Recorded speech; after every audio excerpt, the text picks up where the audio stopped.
नमस्कार, नेहा न्यूजच्या बातम्यात आपले स्वागत। आपण पाहत आहात लोकसभा निवडणूक धमाका 2019।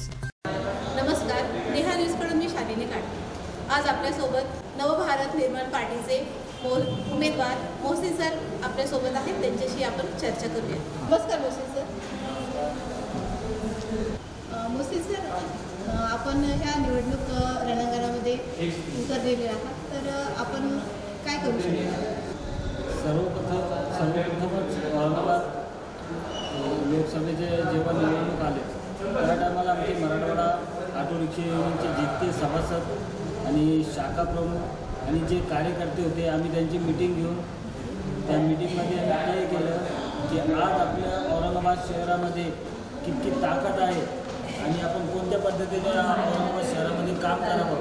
तर सर्वप्रथमच आमची बैठकमध्ये आमचं ठरलं की जातीवाद नष्ट करू, जाती की नष्ट करून शांतता आणि सुव्यवस्था शहरात आम्ही आणणार आहोत। जातीय राजकारणामुळे, जातीय दंगलामुळे शहराचा विकास होत नाही। मागील जे बंद पुकारलेलं होतं राजकीय पक्षाकडून, त्यामध्ये एक कंपनी जाळण्यात आली आणि अशी कंपनी जाळल्यानंतर शहराच्या विकासावर कोणाचं ध्यान जाणार आहे आणि ह्या शहराचा विकास कसा होणार आहे आणि ज्या कंपन्या आपल्या शहरात येणार आहेत ते येणार नाही।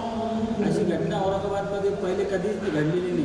अशी घटना यापुढे होऊ नये आणि बाहेरचे कंपन्या आपल्या औरंगाबाद शहरामध्ये यायला हवे, त्यामुळं आपलं बेरोजगार कमी होईल। आपलं शहर जे औरंगाबाद शहर हे प्रगतीच्या मार्गावर पुढं चालणार आहे। आतापर्यंत ज्या औरंगाबादमध्ये इलेक्शन झाले जातीच्या नावाखाली, तर आपण ह्या असं जातीच्या नावाखाली आता याच्यापुढं कोणत्याही कॅन्डिडेटला किंवा कोणत्याही उमेदवाराला आपण आपलं मतदान न टाकता जे आपलं औरंगाबाद शहराच्या डेव्हलप आणि एज्युकेशन आणि प्रगतीच्या माध्यमावर काम करणार आहे त्याच आपण उमेदवाराला आपलं मत देऊन त्याला विजय करावा। आज औरंगाबाद शहराच्या नागरिकांचे किती मूलभूत समस्या उभ्या आहेत। आज शहरात रोजगाराचा प्रश्न, त्यानंतर कचऱ्याचा प्रश्न, पाण्याचा प्रश्न, त्यानंतर रोडांचा प्रश्न, असे किती प्रश्न आपल्यासमोर उभे आहेत। आता आमचे जवळचे मित्र रवी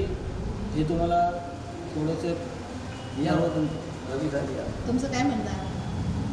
आजपर्यंत जे काही निवडणुका झाल्या त्या निवडणुकीमध्ये अनेक मुद्दे, अनेक प्रश्न या ठिकाणी मांडण्यात आले, परंतु जो काही निवडून येतो तो उमेदवार या ठिकाणी दिलेले जे काही वचन असतं किंवा केलेले जे काही वक्तव्य असते त्या वक्तव्यावर किंवा त्या याच्यावर निश्चित ठाम राहत नाही।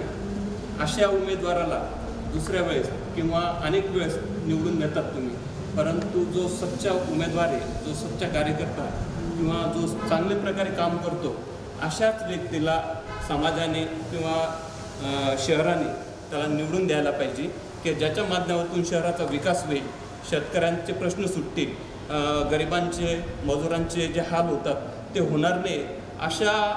असा जो कॅन्डिडेट आहे त्या कॅन्डिडेटला आपण निवडून द्यायला पाहिजे, ज्याच्या माध्यमातून सगळ्यांचा विकास आणि सगळ्यांचा प्रश्न या ठिकाणी सुटला पाहिजे। अशाच उमेदवाराला प्रत्येक नागरिकाने आपली वोटिंग करायला पाहिजे। आज शहरामध्ये जे काही निवडणुकीची वारे वाहत आहे त्या माध्यमातून काही ठराविक प्रमाणाचे लोक जे आहेत ते वोटिंग आणि वेगवेगळ्या याच्यावर काही प्रमाणामध्ये जे जातीयतेच्या याच्या नावाखाली आपली वोटिंग करतात आणि करून घेतात, तर अशा लोकांना निवडणूक आयोगाने किंवा समाजातील जे काही प्रतिष्ठित व्यक्ती आहे अशा व्यक्तींनी त्यांच्यावर प्रेशर आणायला पाहिजे आणि जे काही इलेक्शन आहे ते इलेक्शन निरपेक्ष व्हायला पाहिजे किंवा जातीच्या नावावर इलेक्शन न होता सर्वसामान्य नागरिकांनी याचा विचार करावा आणि चांगला कॅन्डिडेट जो असेल त्यालाच वोटिंग करून त्याला बहुमताने निवडून आणावं। मी नागरिकांना आज एवढंच आवाहन करू इच्छितो की या ठिकाणी माझे मित्र मोहसिन सर यांना तुम्ही वोटिंग करावं, कारण की हे चांगले धडपडीचे कार्यकर्ते आहेत आणि हे चांगल्या प्रकारे काम करतात समाजामध्ये। तर नागरिकांनी यांची दक्षता घ्यावी आणि यांना वोटिंग करावं आणि आपले प्रश्न यांच्या माध्यमातून सोडवण्यात येतील अशी मला खात्री आहे आणि आपण यांनाच वोटिंग करावं अशी मी या ठिकाणी प्रत्येकानं विनंती करतो. धन्यवाद निकाळजे सर. आताच आपल्यासमोर मोहसिन सर आणि रवींद्र निकाळजे सर यांनी त्यांचं मनोगत व्यक्त केलेलं आहे. धन्यवाद.